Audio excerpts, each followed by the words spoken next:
Forget the app. The first time my neighbor asked me to take her dating app photos, I thought she was joking.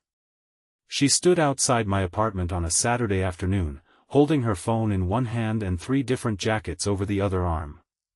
"Do you know anything about photography?" she asked. I looked at my old phone camera. "Depends. Does taking pictures of my dinner count?" She laughed. "I need help."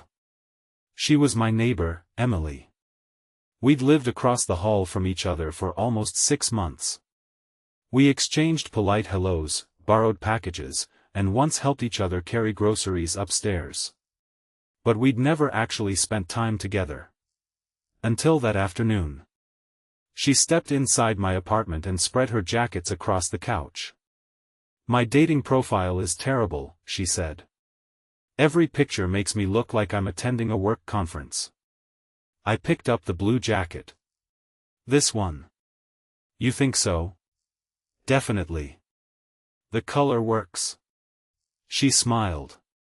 "Okay, photographer." 10 minutes later, we were outside in the small garden behind our building. Emily tried smiling naturally. Click. "No," she tried looking serious. Click. "Absolutely not." She laughed. "You're terrible at this. You're the one making weird faces."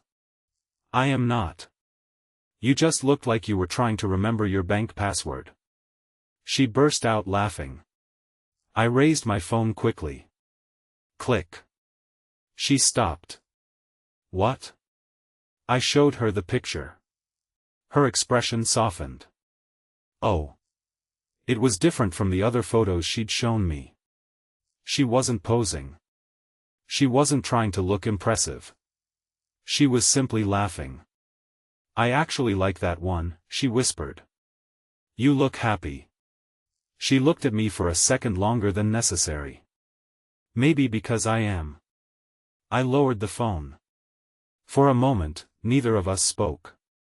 Then she changed into another jacket. We took pictures for nearly an hour.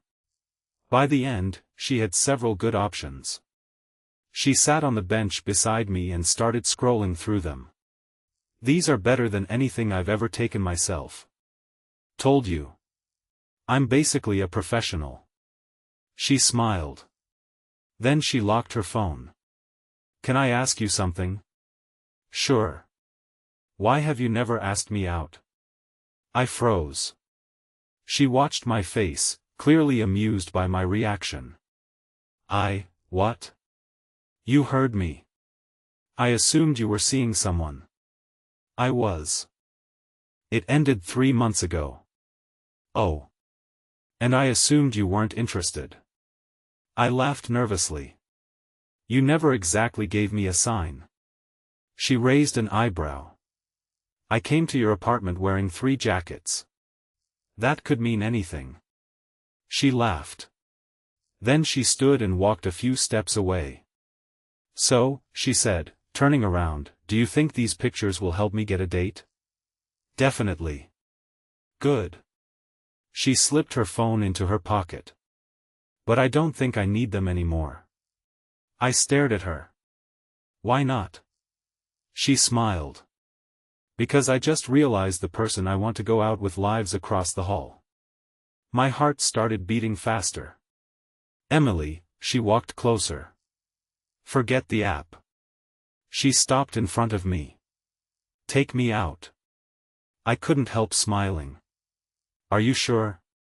She nodded. "Very." "Dinner?" "Tonight." 7. She smiled. 7. She started walking toward the building, then turned back. "And wear something nicer than that old hoodie."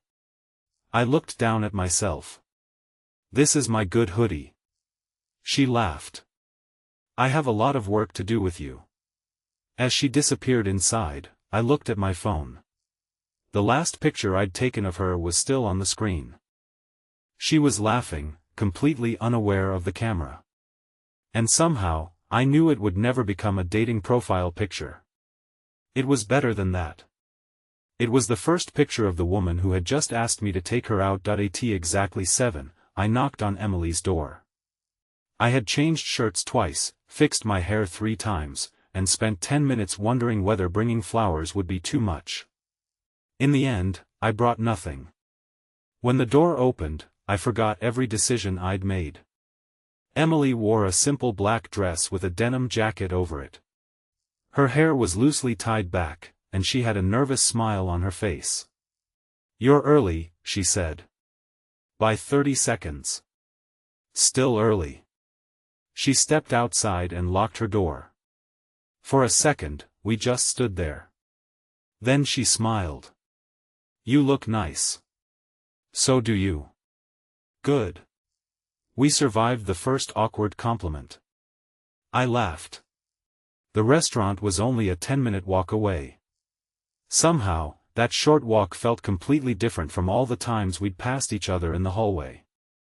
We talked about everything. Her job. My terrible cooking. The strange couple who lived upstairs.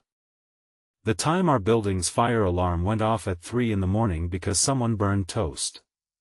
By the time we reached the restaurant, the nervousness had almost disappeared. Almost. Dinner went better than I expected. Emily ordered pasta. I ordered steak. We shared dessert.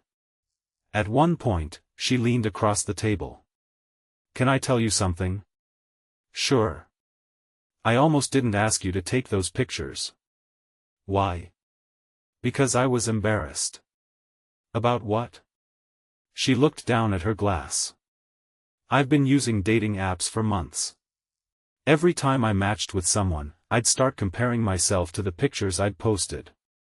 I kept thinking I needed to look more attractive, more interesting, more." She paused. "Perfect." I nodded. "I know that feeling." She looked at me. "You do?" "Not with dating apps. But I've spent plenty of time thinking I needed to be someone else for people to like me." She smiled softly. "That sounds lonely." "It can be." For a moment, the restaurant noise seemed to fade around us. Then Emily reached across the table. Her fingers touched mine. "I like you as you are." I looked at her hand. Then at her eyes. "You barely know me." "Maybe." She smiled. "But I know enough to want to know more." My heart skipped. After dinner, we walked home slowly. Neither of us seemed eager for the evening to end. When we reached our building, Emily stopped near the entrance. So, this is the part where you say goodnight." "Right. Unless," she didn't finish. I stepped a little closer. "Unless what?" She smiled. "Unless you want to come upstairs." I raised an eyebrow. "To see your dating profile?" She laughed. "No. I deleted it." "You did?" "While you were paying the bill." "Why?" She looked directly into my eyes. "Because I don't think I need an app anymore." We stood there quietly. Then she took my hand. "Come upstairs." This time, I didn't make a joke. I followed her toward the elevator. Just before the doors opened, she leaned against my shoulder. "You know what I liked most about today?" "What?" "You didn't try to make me look perfect." She squeezed my hand. "You just made me look like me." I smiled. "That's because that's the version I like." The elevator doors opened. Emily looked at me. "Good answer." We stepped inside together. And as the doors closed, I realized something. The dating app had brought us to the same conversation. But the choice to stay together? That was ours. The elevator ride to Emily's floor lasted less than a minute, but somehow neither of us said a word. Her hand was still holding mine. When the doors opened, she looked at me and smiled. "Nervous?" "A little." "Good." "Why is that good?" "Because I am too." We walked down the hallway together. When she opened her apartment door, she stepped aside. "Welcome." Her place looked completely different from mine. Warm lights, framed photographs, plants near the windows, and a small bookshelf filled with novels. "You never invited me in before," I said. "You never asked." "I didn't want to be weird." She laughed. "You're my neighbor. You're allowed to be weird." I stepped inside. She closed the door behind us. For a moment, we stood facing each other. Then she pointed toward the couch. "Sit." I sat down. She disappeared into the kitchen and returned with 2 glasses of water. "You don't have anything stronger?" I asked. She laughed. "I'm trying to keep this first date memorable." "It already is." She sat beside me. Not too close. But close enough that our shoulders touched. "So," she said, "what happens now?" "I thought you were supposed to know. You're the one who asked me out." She smiled. "I've never done this before." "Asked a neighbor out?" "Asked someone I actually like." That caught me completely off guard. I turned toward her. "Emily," she looked down at her hands. "I've noticed you for a long time." "You have?" "You always hold the elevator when you see me running down the hallway. You always look like you're about to miss it." "Exactly." She laughed. "And you fixed my mailbox when it broke." "That was easy." "And you brought my packages inside when it rained. They were getting soaked. And once, when I was sick, you left soup outside my door." I smiled. "You knew that was me? The note had your handwriting." I laughed. "I thought I was being mysterious." "You were terrible at being mysterious." She leaned closer. I liked it. Our eyes met. The room suddenly felt very quiet. I reached for her hand. She didn't pull away. Instead, she intertwined her fingers with mine. "Can I ask you something?" she whispered. "Anything. When you took that picture of me today, what were you thinking?" I smiled. "The truth?" "Yes. I was thinking that you looked happier than I'd ever seen you." She swallowed. And I wished I was the reason."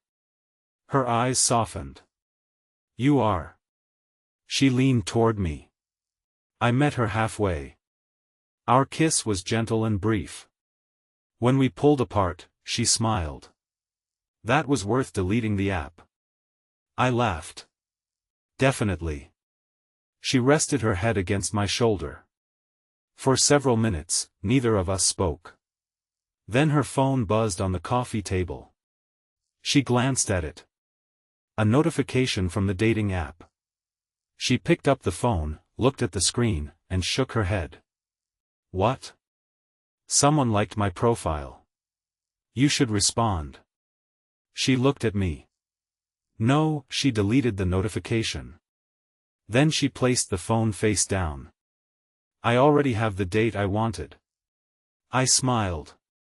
She rested her head against my shoulder again. Outside, the hallway lights flickered beneath the apartment door. Tomorrow, we'd still be neighbors.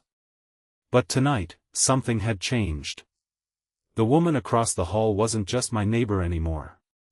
She was the person whose door I suddenly couldn't wait to knock on again.